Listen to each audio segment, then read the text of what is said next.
Bonjour à tous, bienvenue dans cette quatrième vidéo Flosstube de ma chaîne Les Jardins du Fil. Je suis Marjorie, j'ai 51 ans, je vis en Alsace et je brode depuis une trentaine d'années. Alors on va commencer par les projets complètement terminés et mis en valeur. Alors vous vous souvenez sans doute, je vous l'ai présenté dans une précédente vidéo, de cette broderie que je réalise pour ma maman, issue du très beau livre Best of de Renato Parolin. Et il s'agit de cet écureuil sur la branche de chêne. Alors je l'ai brodé sur une étamine 8 fils avec du fil Cartier-Bresson. Ce sont des échevettes qui ne sont plus commercialisées, qui sont assez anciennes, mais dont la couleur correspond au 814 de DMC. Je l'ai brodé en 3 brins à l'aiguille sur 2 fils de trame. J'ai choisi de l'encadrer avec un cadre issu de ma réserve, un cadre rouge. À la vidéo, vous le voyez plutôt bordereau, mais en fait, il est rouge, avec un petit peu de ouatine en dessous.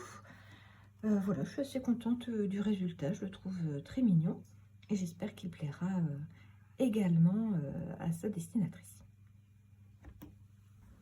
Alors, j'ai également terminé et mis en valeur une broderie que je vous ai présentée le mois précédent dans les nouveaux projets, issus de ce magazine Mains et Merveilles, qui est le trimestriel septembre, octobre, novembre 2019. C'est une broderie de la créatrice Annie Poilagi pour Laureline Broderie et qui s'appelle Belle Cueillette. Je l'ai brodé sur une toile Murano naturelle, donc 12 points 6 fils, avec des couleurs pleines DMC. Je suis très contente du résultat, je le trouve vraiment très mignon. J'ai choisi de l'encadrer pareil sur un cadre issu de ma réserve. Alors, ce sont des cadres souvent que j'achète dans les marchés aux puces ou chez Emmaüs, des cadres anciens en bois, que je trouve voilà, très beau, et j'aime beaucoup l'idée de leur offrir une nouvelle vie. J'ai également positionné une ouatine sous la broderie, entre le carton et la broderie. Donc voilà, je vous l'approche un petit peu pour vous montrer les détails. Voilà, je le trouve vraiment très mignon. Voilà, j'aime énormément les modèles d'Annie Poilagi. Je les trouve joyeux. Ce sont des modèles qui font du bien à broder et qui font du bien à regarder. Dans les projets mis en valeur ce mois-ci, on trouve également alors une petite broderie issue d'un ancien magazine. Je vous avoue que je n'ai pas réussi à retrouver le magazine. C'est une broderie que j'avais faite il y a peut-être un ou 2 ans, de la créatrice Une croix le temps d'un thé, Jennifer Lantini, sur le thème du jardin et des fleurs, que j'avais réalisé sur une Aïda 7 en un brin à l'aiguille sur 2 fils de trame. Donc j'ai choisi de monter cette petite broderie en trousse. Donc j'ai rajouté en bas de la broderie un galon ici de dentelle au crochet, que j'avais dû récupérer peut-être dans une brocante. J'avoue que je ne m'en souviens plus. Sur l'arrière, j'ai mis un tissu de lin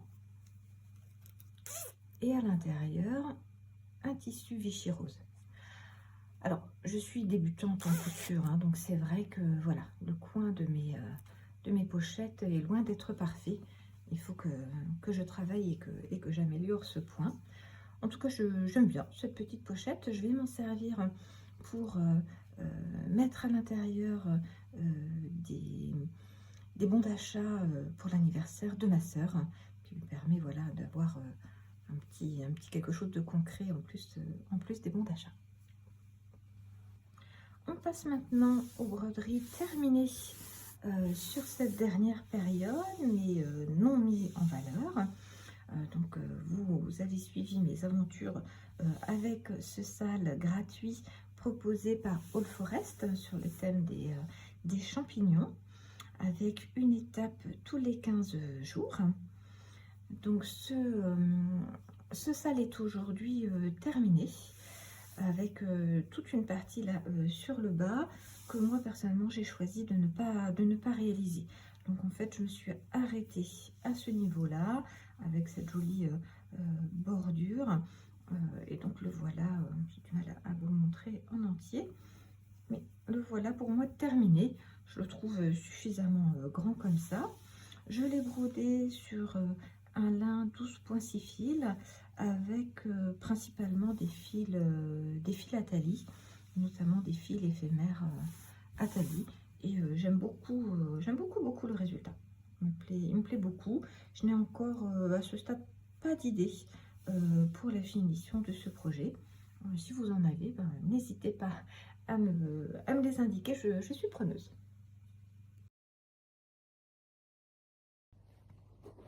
Ce mois-ci, j'ai également commencé cette très belle, ce très beau modèle de Jennifer Lantini, une croix le temps d'un thé, avec un écureuil et des champignons. Je le trouve vraiment très beau.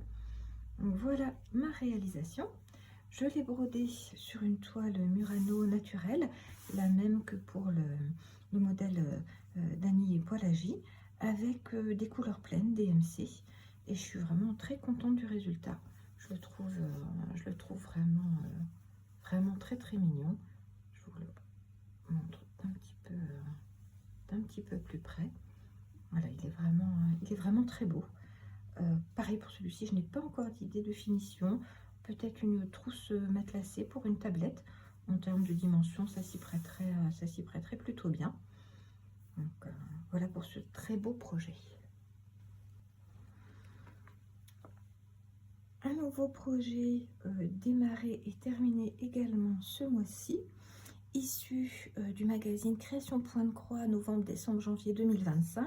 C'est donc le dernier magazine sorti. Personnellement, je suis abonnée à ce magazine.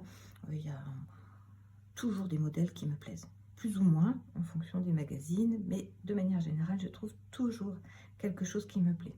Et ce mois-ci, le modèle que j'avais envie de réaliser, c'est celui qui est présenté ici en médaillon, le petit modèle de Lily Violette sur le thème de Noël.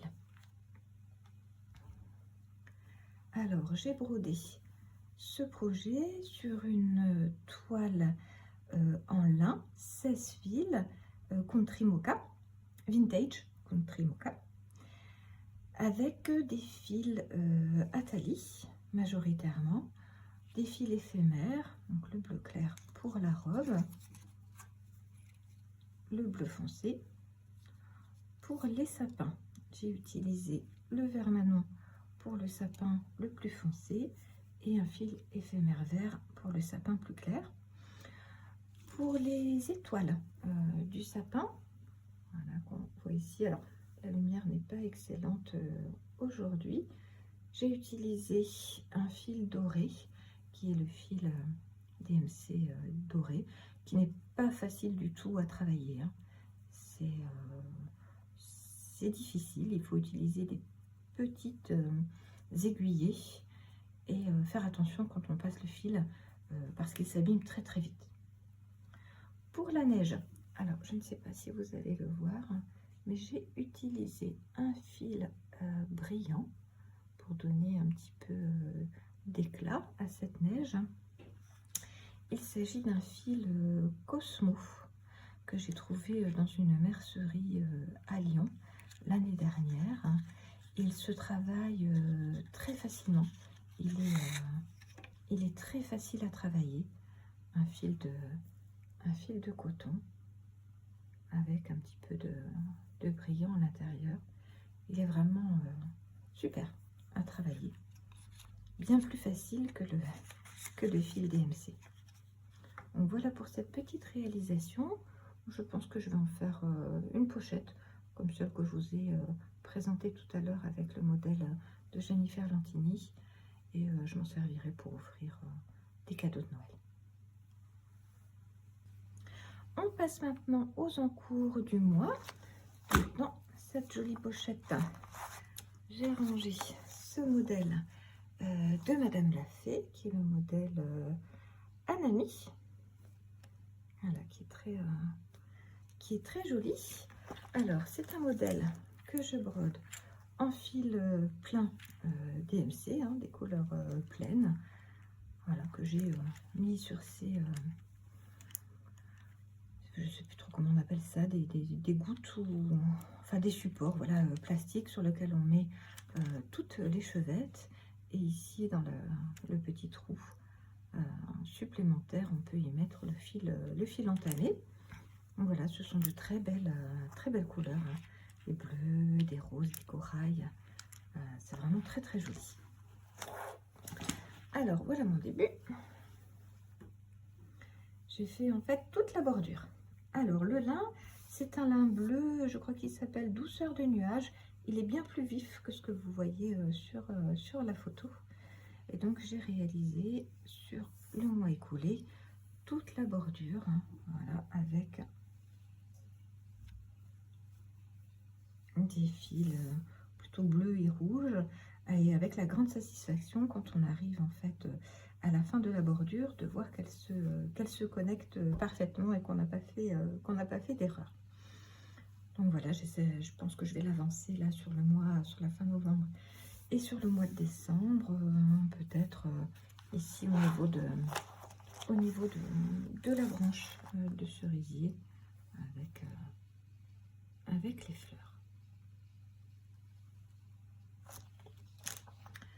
Ensuite, je vous propose de vous montrer mon avancée sur l'abcdr aux fleurs. Je sais que ce projet plaît à beaucoup d'entre vous. J'ai eu beaucoup de gentils commentaires à ce sujet. Donc, c'est un projet que je brode sur un lin italien, un lin coton italien 15 fils avec des fils DMC.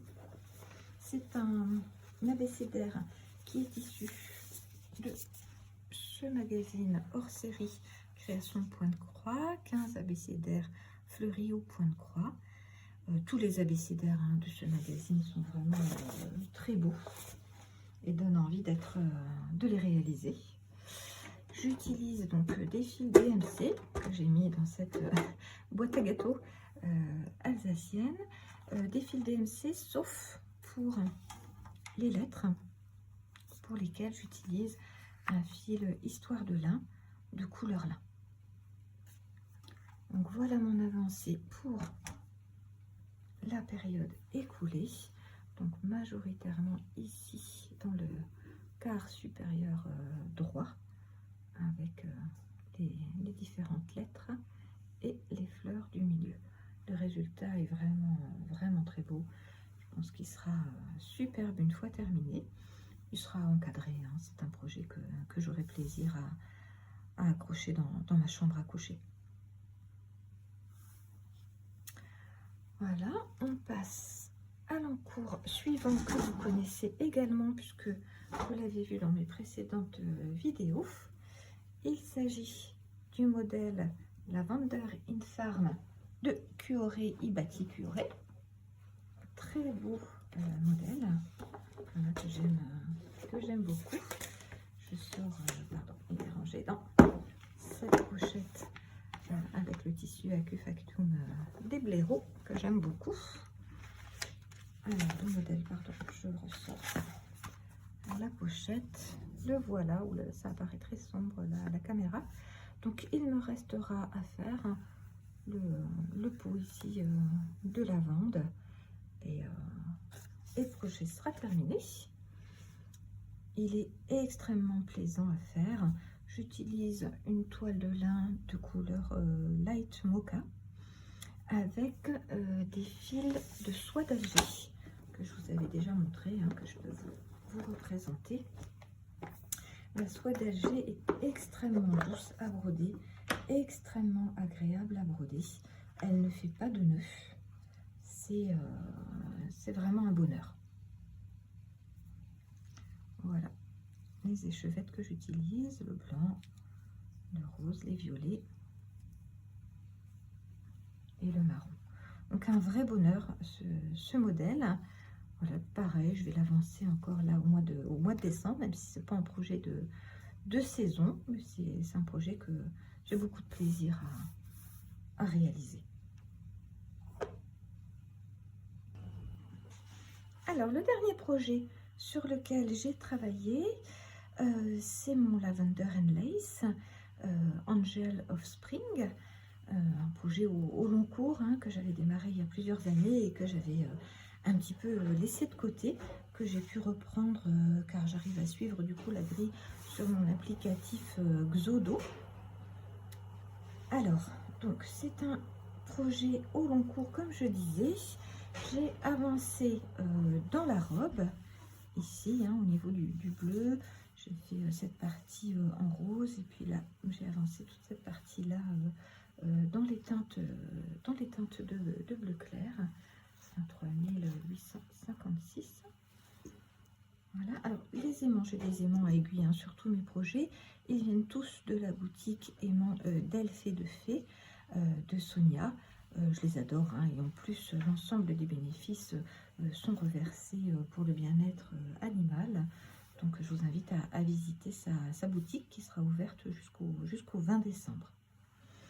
Donc ce projet, pour l'avancer sans me décourager, j'utilise une technique que j'ai entendue dans les vidéos de Olga Point de Croix, qui fait des vidéos en français et en ukrainien. Et elle précisait que pour avancer ces grands projets, elle faisait 100 points par jour, à peu près, hein, en tout cas un ou plusieurs aiguillés, on va dire 2-3 aiguillés chaque jour sur ces projets de long terme. Donc du coup, j'ai repris l'idée à mon compte et j'essaye effectivement de faire 2-3 aiguillés, une centaine de points par jour. Et c'est vrai que voilà, ça permet d'avancer ces grands projets sans se décourager. Voilà, j'en ai terminé pour la présentation de mes encours. Peut-être juste quelques mots sur les achats de cette période avec quelques grilles que je peux vous proposer, que j'ai acheté d'occasion. Alors je ne sais plus si c'était sur le Bon Coin ou sur Vinted, à une dame charmante. Des grilles principalement Tralala. Alors on va retrouver celle-ci qui s'appelle Joyeux Noël. Voilà, qui est très, très mignonne avec un renne. Alors ce sont des grilles qui se brodent, qui sont proposées en tout cas pour être brodées avec les fils Atali, fils que j'aime personnellement beaucoup. Et il y avait également une grille, une croix le temps d'un thé, Jennifer Lantini, que j'aime beaucoup aussi. La grille Noël que je trouve très très belle. Cette grille douceur d'automne, toujours de Tralala, qui est très jolie, avec les fleurs en pot et les petits écureuils. Super, je trouve vraiment très belle. Une grille Tralala, je suis au jardin, automne, avec deux petites grilles hein, qui sont proposées. Une avec la sorcière et le chat, le corbeau, et l'autre, je suis au jardin. Très chouette. Et enfin, cette grille, histoire de bergère automne, toujours de Tralala. Donc voilà pour mes achats de ce mois, en plus de quelques fils achetés alors des fils achetés certains sur le salon, pardon, au salon de Kutzenhausen, donc qui est en Alsace du Nord, qui a lieu toujours fin octobre. Donc j'ai acheté là-bas sur place. Je ne vais pas vous les montrer, je vous les montrerai quand je m'en servirai. Plusieurs fils ici, les fils du Rhin, pardon, de Delphine Balmé, qui sont également très très beaux, que je n'ai jamais encore essayé. Et puis au festival, j'ai également acheté plusieurs toiles chez Madame Lafay pour des projets de Madame Lafay. J'en ai beaucoup en stock, hein. Je vous montrerai peut-être dans une prochaine vidéo l'ensemble des Madame Lafay que j'ai déjà réalisés et ceux que j'ambitionne de réaliser à l'avenir. Donc voilà pour cette 4e vidéo. Je vous remercie infiniment de l'avoir visionnée. Merci beaucoup à toutes et à tous pour vos gentils commentaires. Ça fait vraiment plaisir et ça motive à continuer ces vidéos. Je vous souhaite un très beau mois de décembre, de belles fêtes par avance si je ne fais pas de vidéo d'ici là. Prenez bien soin de vous. À bientôt. Merci.